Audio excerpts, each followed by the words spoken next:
Alam nyo mga sanggay, sa administrasyong ito, PBBM, kapansin-pansin po ang mahigpit, no? Na sistema, lalong-lalo na po dyan sa kakalsadahan. Abay, wala na pong sinasanto ang administrasyong ito.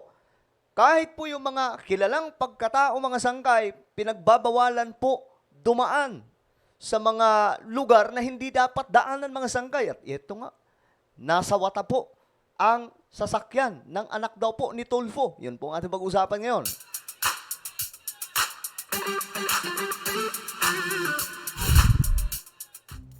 So hello, what's up guys? This is me. I'm back for another vlog today. Kumusta po mga sangkay?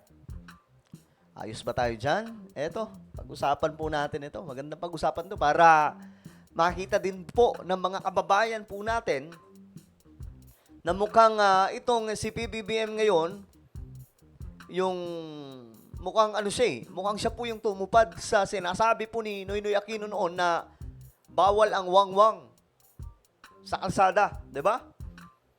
At ngayon mga sangkay, ngayon lamang po ito nangyayari na yung mga, kahit po mga opisyal, hindi po nakakalusot. Mukhang mas ano pa to itong si PBBM na sinasabi pong weak leader, mukhang ito pa raw ang, ito pa yung nagpapatupad sa mas mahigpit na sistema pagdating po sa kakalsadahan. O eto mga sangkay, pag-usapan natin. But, anyways, bago tayo magsimula, no, tayo po ay road to 2 million subscribers na. So kung gusto mong mapabilang sa dumaraming mga solid sangkay, ang gawin nyo lamang, makikita nyo po yung subscribe button sa baba ng video na to. I-click nyo lamang po yan, tapos i-click nyo yung bell, at i-click nyo po yung all. Alright? Sa mga nanonood naman po sa Facebook, i-follow nyo po yung ating Facebook page. Shoutout ka pala sa lahat ng mga solid sangkay dyan. Mabuhay po kayong lahat. Mag-comment kayo ng hashtag solid sangkay kasama po inyong mga lugar. Ito kasi ang nangyari. Driver ng anak ng sasakyan. Or, ano daw, grabe ng anak ng sasakyan. Mali. Mali tayo dun Mali yung tirada natin. Ulit. Take 2.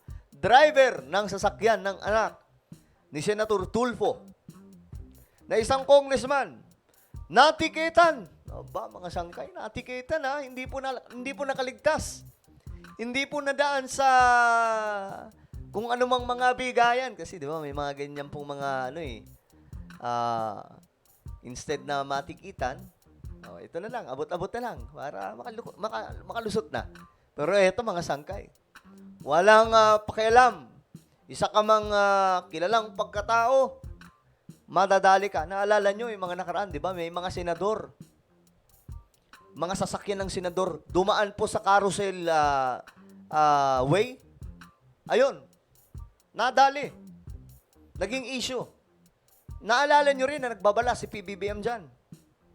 Di ba? Na pinagbawalan niya na po lahat. Kahit yung mga opisyal ng gobyerno, bawal na maging abusado sa kalsada.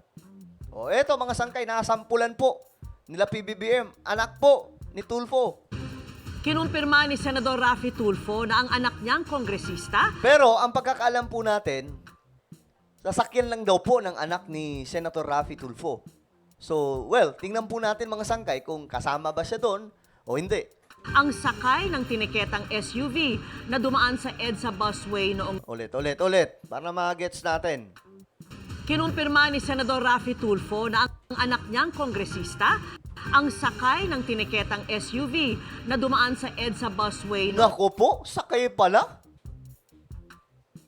Sakay pala yung anak niyang congressman. Natikitan. Dito niyo makikita, no? Yung mga ano natin ngayon, mga nagbabantay sa EDSA, hindi na po natatakot. Sumusunod po sa mandato ni PBBM. Sabi nila, weak leader, kita nyo. Kahit po mga makakapangyarihang tao, hindi nakakalusot sa kalsada. Diba? Dati ba, nakikita nyo to mga sangkay? Kahit nung panahon po ni Pinoy, diba, very vocal siya doon bawal ang wangwang sa kalsada. Ngayon, sinong tumutupad? Si PBBM. Noong nakaraang linggo. Bagaman hindi naka-8 plaka, may sticker ito ng official seal ng House of Representatives. Nakatutok si Mark Salazar. Ayun lang.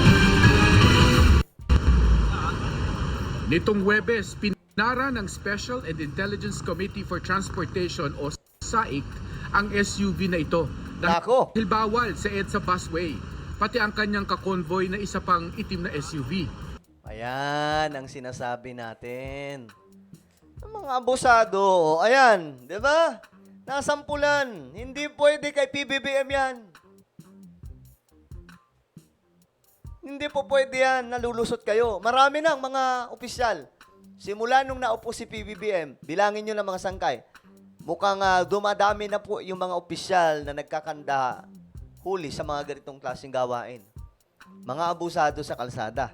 Hindi ko alam anong rason bakit napunta yan dyan. Pero opisyal sa malamang mababatikos po dito.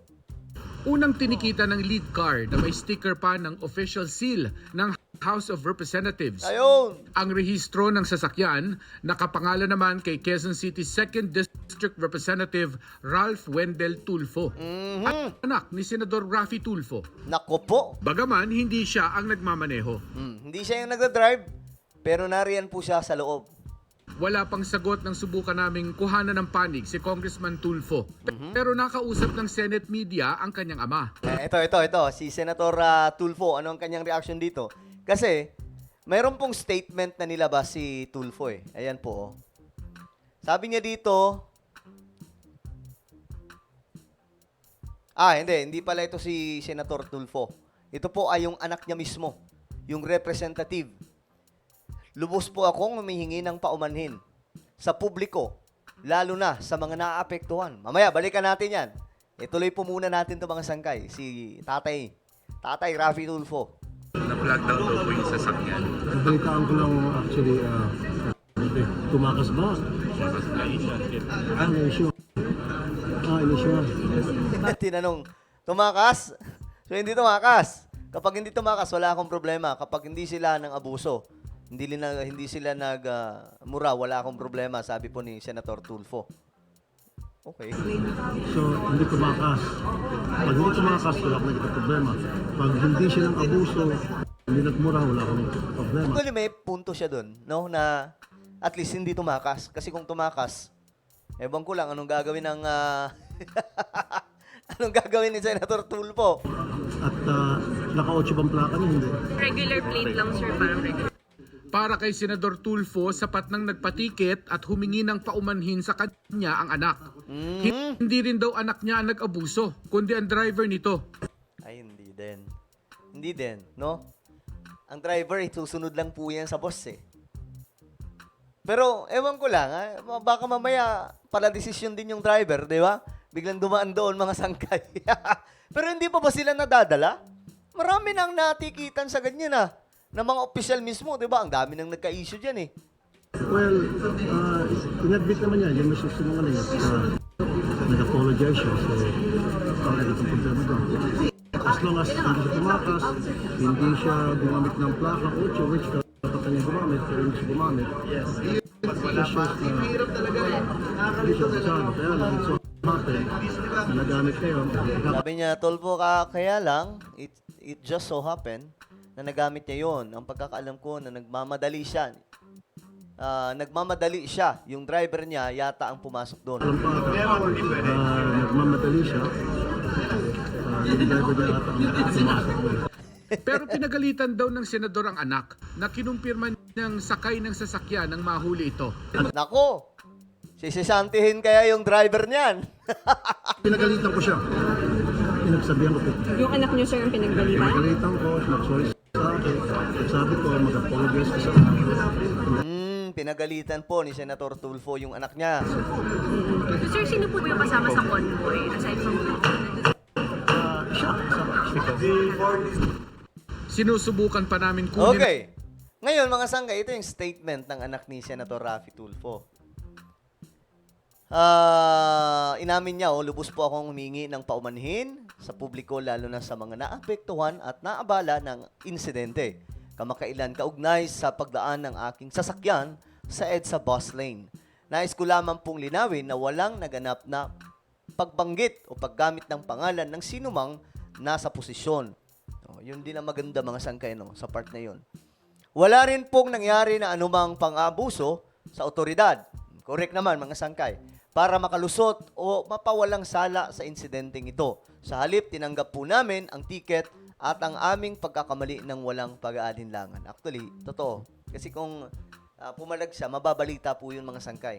At ayon po dito, nabayaran na rin po ang mga nakaukulang multa at sasailalim sa kinakailangang seminar upang higit na maunawaan at maipaalala ang umiiral na batas trapiko. Muli, taos puso po akong humihingi ng inyong pamanhin at pangunawa. Nangangako po akong gagawin ko ang lahat ng hakbang upang maiwasan ang ganitong uri ng pagkakamali sa hinaharap. Maraming salamat, Ralph Tulfo, 2nd District of Quezon City Representative. Well, ano po ang inyong opinion dyan? Nagsalita naman po, okay naman mga sangkay. So, kahit papano, inamin niya yung pagkakamali. But then, again, iba po itong administrasyon ngayon. Mahigpit po sa kalsada. Yun po yung tagubilin ng Pangulo eh. Wala pong pwede nang lumusot, gumamit po sa bus lane. At bawal na po yung siga ng mga politiko sa kalsada. O, di ba? Nangyayari yan ngayon. Hindi ko sinasabing siga si Ralph Tulfo. Actually, hindi nga po siyang pumalag eh, di ba? Pero yung iba kasi, ibang politiko, di ba? Meron po dyan mga siga eh. Mga, kapag ka nasita, papakitaan ka agad ng angas kasi politician. Pero, sana, magbigay po ito ng paalala sa lahat na sumunod. Kasi, si PBBM ngayon, ayaw po ng mga lokong politiko sa kalsada. Alright? So, ano po ang inyong opinion? Mag-comment lamang po sa ibaba. Meron po tayong YouTube channel. Ito po isang Revelation. Hanapin nyo po ngayon ito sa YouTube. Kapag nakita nyo na, i-click nyo po yung subscribe, i-click ang bell, at i-click nyo po yung all. Okay? Ako na po ay magpapaalam. Mag-iingat po ang lahat. God bless everyone.